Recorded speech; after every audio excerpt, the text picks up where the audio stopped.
Hello everyone, কেমন আছো সবাই? তো এখানে দেখে হয়তো তোমরা সবাই ভাবছো যে স্টেশনে বসে আমি কি করছি। হ্যাঁ, সেটাই, আমি যাচ্ছি কল্যাণীতে ডাক্তার দেখাতে। তো আমার বর যেটা দরকার সেটাই ফেলে এসছে বাড়িতে, মানে হচ্ছে টাকা। টাকা রেখে এসছে। তো আমাদের 8:40 ট্রেন ছিল, তো এনার ভুলের কারণে আমাদেরকে 10টা ট্রেন ধরে যেতে হবে। এত রাগ হচ্ছিল কি বলবো। যাই হোক, রাগ দেখিয়ে তো আর লাভ নেই। অবশেষে ট্রেনে চেপেছি, মানে ওই 10টার ট্রেন।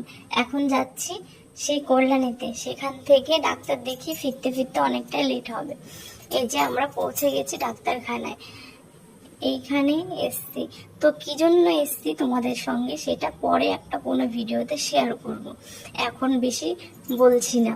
যাই হোক, ভেতরে ঢুকে পড়েছি, এন্ট্রি করা হয়ে গেছে। এখন আমরা এখানে বসে ওয়েট করছি যে আমাদের কখন ডাক পড়বে। আর এনাকে দেখো, ইনি পড়ে পড়ে ঘুমাচ্ছে, আর আমি এইদিকে বসে আছি। বেরিয়ে